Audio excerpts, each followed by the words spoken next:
Looking for healthy recipe inspiration? I've got you covered. So grab a mug of your favorite beverage and join me for today's Nutrition Coffee Chat. And while you're at it, click the subscription button below and the little notification bell so that you get everything you need to create healthy eating habits that stick. Well, you know what? 2021, it's been a bit of a doozy of a year, but what I like to look for as an optimist is some silver linings. And I have to say, I reviewed 6 cookbooks this year, 5 of which were winners. And so what I wanted to share with you today is kind of a 2021 year-end roundup, but also a source of inspiration for you launching into 2022 and looking for some new healthy eating recipes. So I'm sharing with you the most delicious recipes that I tried out of these new cookbooks in 2021 because it was a delicious year. What recipes did you try this past year that you found were delicious? If you have a blog or if you have a cookbook that you would recommend for folks, please share that in the little comment section below. Okay, but let's dive into the most delicious recipes that I had this year. The first cookbook is Vegetable Kingdom by Bryant Terry. And loved this cookbook. It was such an amazing kind of entree for me into the Black world of food, Black cultures, Black foodways, and loved entering into it through this cookbook. And a few recipes were absolutely delicious that I just kept on my mind. So the first one was this one, pea shoot and peanut salad. And it was 2 aspects actually of this salad that just kept lingering in my mind. One was the simple idea of frying garlic chips and adding it as a flavorful and crunchy addition to the salad. That trick I am keeping in my back pocket. And also, he really excels at salad dressings, particularly creamy ones. And being vegan, that's a feat. And so this dressing was a creamy ginger dressing, and he used a silken tofu in there, and it was delicious. And so, that even if I'm not making this exact salad, I'm going to return to that salad dressing. And so I loved it. That's been on my mind. And then the next recipe from this cookbook that I absolutely loved was the Cornbread Muffins. And as I shared when I reviewed this cookbook, I've tried cornbread many, many times. It's not from my culture. I didn't grow up with it. And so each time I try it, I feel like, I seem to be kind of missing what the strong appeal is of cornbread. And yet this recipe finally broke through. It just the right amount of toothsomeness, of heartiness from the corn, and natural sweetness from the medjool dates in here, that the flavors and the texture experience were harmony in my mouth, and absolutely loved that. And then the third recipe from here was the cover recipe, jerk tofu wrapped in collard leaves here. And this recipe is actually something that I did a few times with this cookbook, in that I only did some of the steps. I fully admit I only did some of the steps with this cookbook because many of the dishes were quite complicated. There were a number of steps involved in them, and they were what I call compound recipes, where you need to make one recipe in order to then use it as an ingredient in a further recipe. And so this one I made the jerk seasoning recipe, the jerk marinade, and then I marinated the tofu in it, and then I fried the tofu, but I didn't actually wrap it in the collard leaves. But even though I didn't do that last step, that flavorful, crispy tofu was dreamy. And so if you have been thinking you want to eat more plant-based foods, maybe incorporate tofu, but so far your tofu experiences have not been pleasant, you found it pretty flavorless and boring, this is the recipe to try. Jerk marinated tofu. Hey, if you feel all in and want to wrap it in the collard leaves, I'm sure it's good, but I just stopped after the frying of the tofu and it was delicious. And that jerk marinade I've been continuing to think about too, and I may just make it and use it for other purposes as well.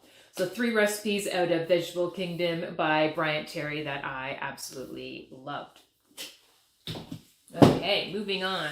The next cookbook that I really enjoyed was Oh She Glows for Dinner.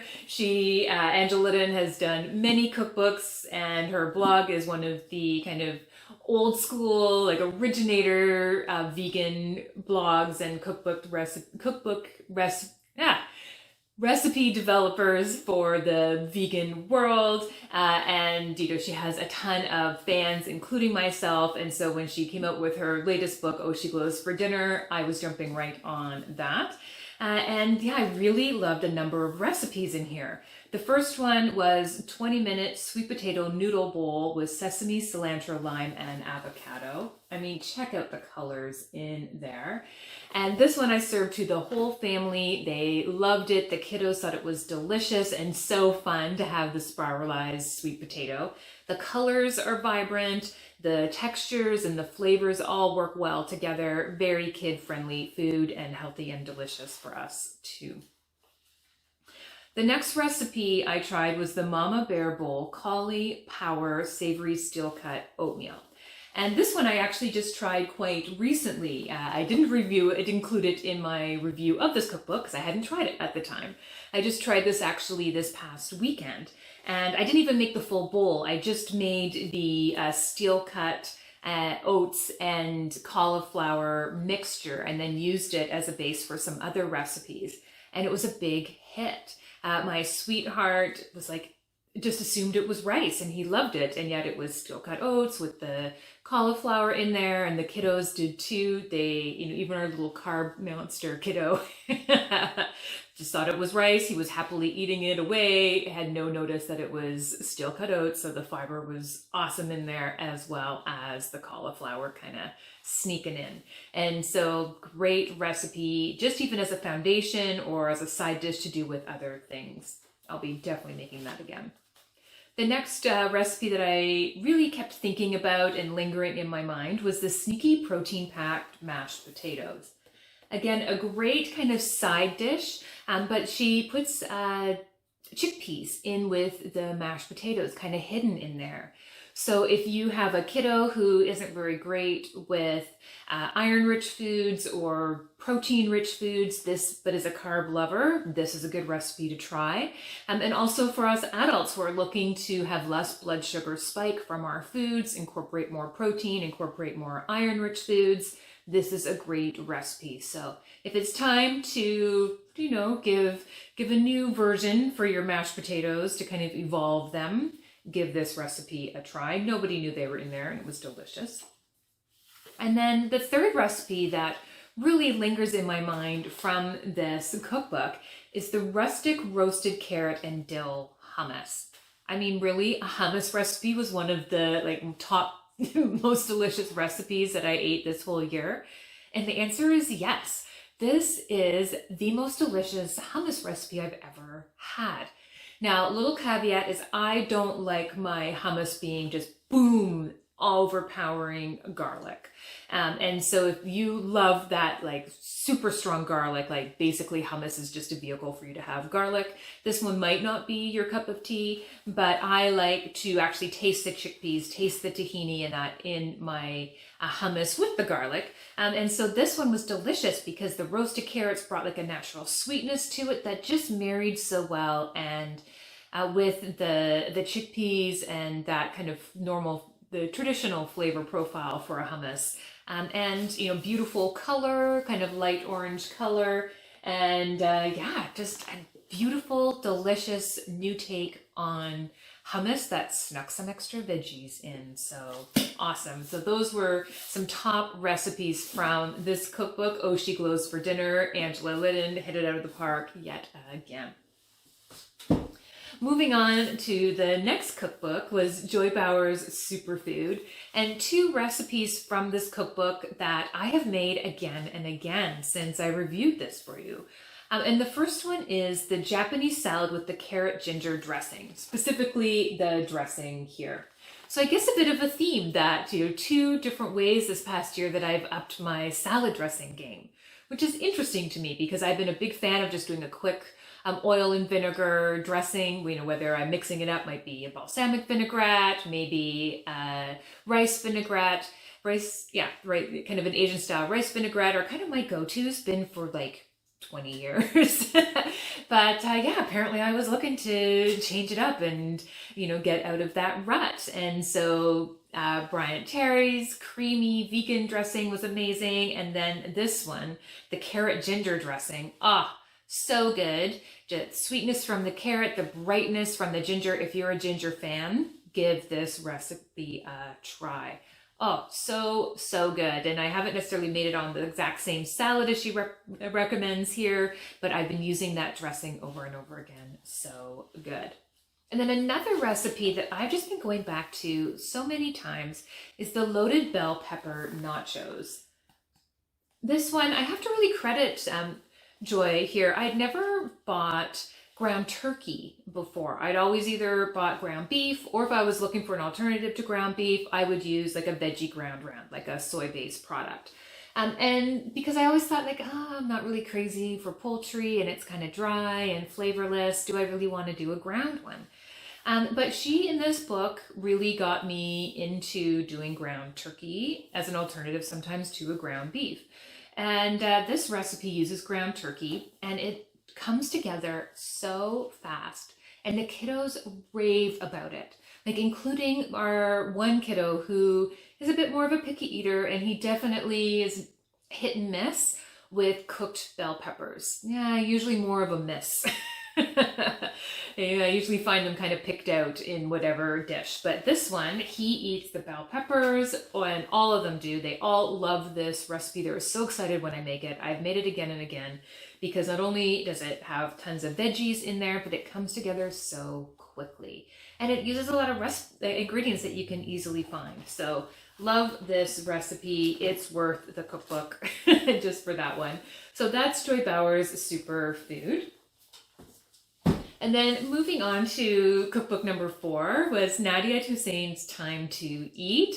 You may know her from her Netflix series or from the Great British Baking Show as the winner one year. And she has a new cookbook out. I'm super excited to get that. When I saw the announcement of it being released, it wasn't available in Canada yet, so I'm going to be heading back out to check to see if it's available here yet. Because 2 recipes in this cookbook brought me back again and again and again. And no, they weren't baking recipes. So the first one is the prawn melee rice.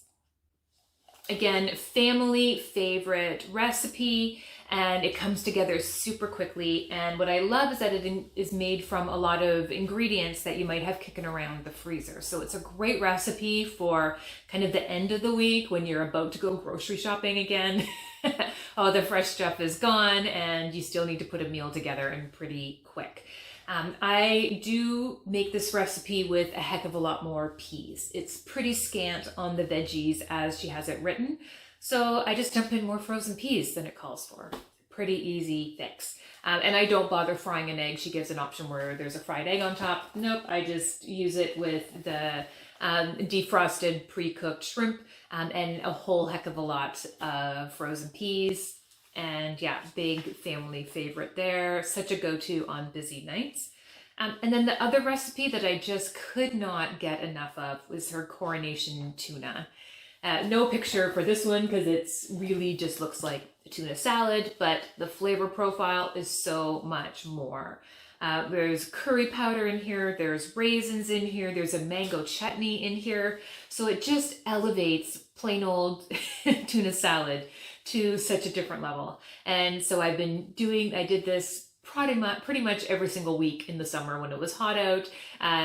And loved it. And I've even done it a few times more in the fall, winter, with like a toasted tuna sandwich with this in there. There's the tuna, but you've got the sweetness of the mango and the raisins with the curry powder and just such a complicated layering of flavors that is so delicious and yet comes together in like a couple of minutes. So You know, if you can make a tuna salad sandwich, you can make this recipe.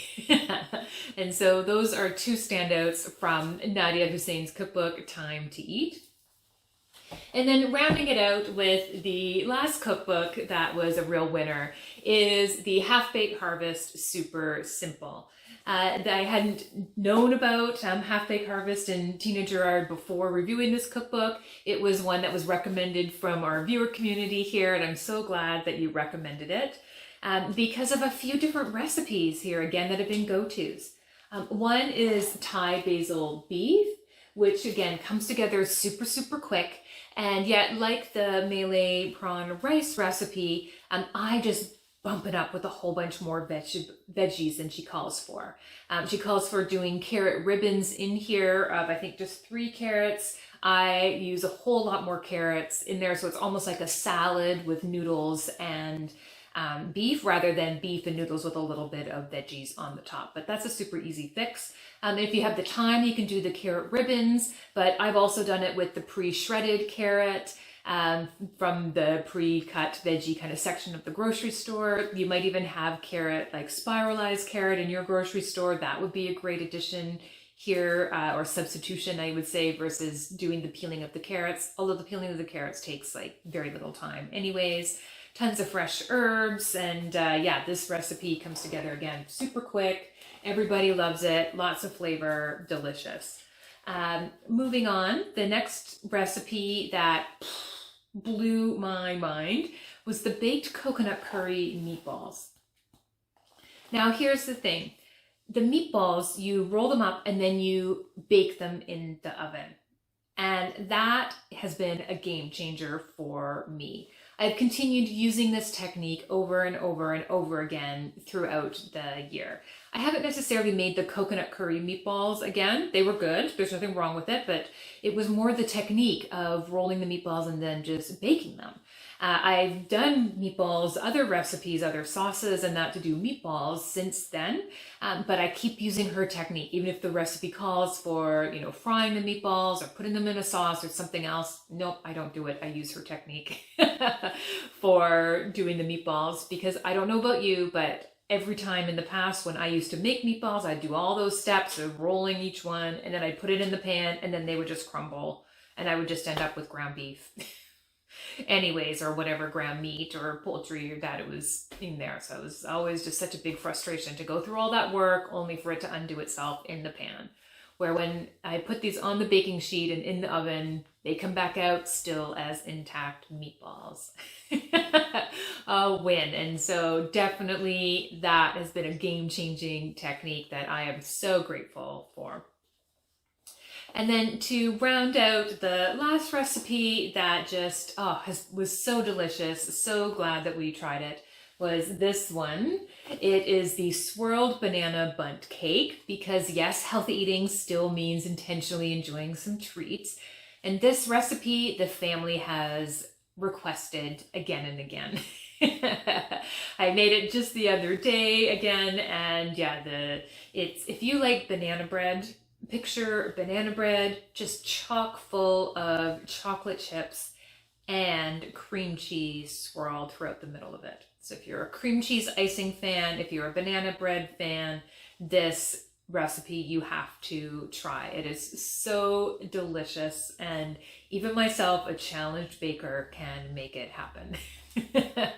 And yes, of all the different cakes and goodies that I've baked for the family over this past year, that's the one that the kids remember. So that says something. So those are the most delicious recipes of 2021 that I tried. I hope this was some good inspiration for you. If you are looking for the full reviews of those cookbooks, I'll include the links to them in the description box below this video. If you're thinking of running out to grab one of these cookbooks for yourself, definitely either pop by your local bookstore, or if you get your books from Amazon anyways, I'll ask that you use the link I've got in the description box below, because when you do so, I earn a little bit of commission at no extra expense to you. So it's a wonderful way to just let me know that you liked the video and to say thank you for it. If you liked today's video, another way to let me know is to click the thumbs up button below. I've queued up a couple of the cookbook reviews videos here for you. And yes, have a happy new year. And in 2022, I'll see you again and enjoy healthy eating.